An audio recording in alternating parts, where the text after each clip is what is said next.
Fasten your seatbelts, because on this edition of Test Drive we take a look at the Audi R8 V10 Spyder. Now, to get it into the topless mode takes but 19 seconds, and it can be done at speeds of up to 50 kilometers an hour, which is a rarity. So why go with a ragtop instead of a tin top convertible? Well, in this car it's a reoccurring theme. It all boils down to weight. The ragtop, just 30 kilograms.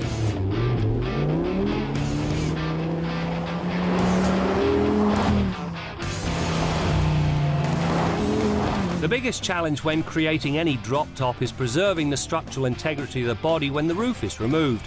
The process can be likened to taking the lid off a shoebox. With the lid in place, it's difficult to twist or torque the box. Remove the lid and it's a very different story. Obviously, if the R8 V10 Spyder's body were allowed to twist in a similar manner, the consequences, well, they would be dire.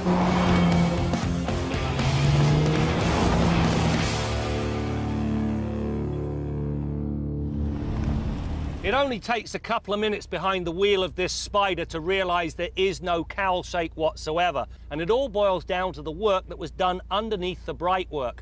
Stronger side sills, floor pan, central tunnel, the A-pillar, B-pillar and the rear bulkhead, which also supports the rollover protection. More remarkable is that it adds very little weight. The chassis on this car weighs just 216 kilograms. That's only 6 more than the coupe.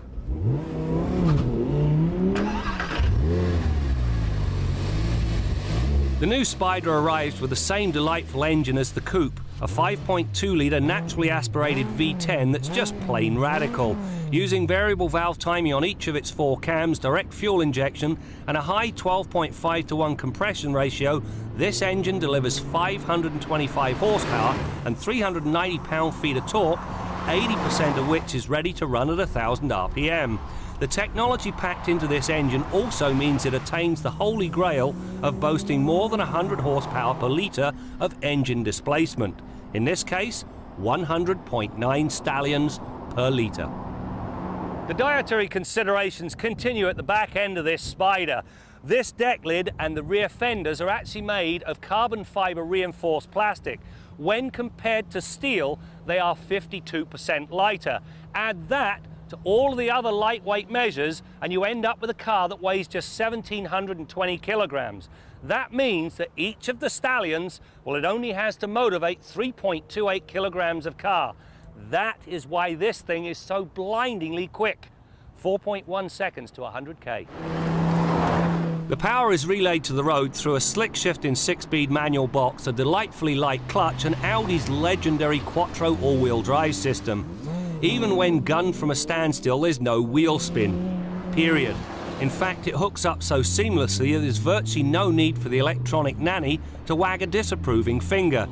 Of course, the fact that that V10 engine delivers such a ferocious howl when it's worked adds to the Spyder's overwhelming allure. Oh, the joy. As you've come to expect from Audi, the interior of this Spyder is first class. The instrumentation is clean, clear and concise. The multimedia interface, which controls just about everything, is intuitive. There's a nav system and a Bang & Olufsen sound system. You'll also find superb front bucket seats. But there's a couple of things that did impress me. First of all, the leather is treated with some special pigments that reflect sunlight. As a result, when you get back in after leaving the top down, parked curbside, you don't burn your thighs because the surface temperature is some 20 degrees cooler than it might otherwise have been. The second thing, believe it or not, this is a microphone.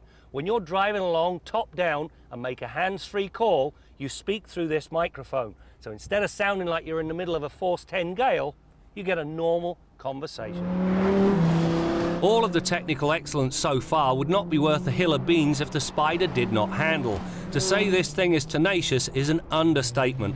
The optional 305/30R19 rear tyres provide endless levels of grip as the adaptive magnetic ride suspension dials out all evidence of body roll, and getting it to understeer, well, it's more or less a futile venture. And this is in the normal mode. Punch the sport button and things firm up to deliver racetrack-like manners.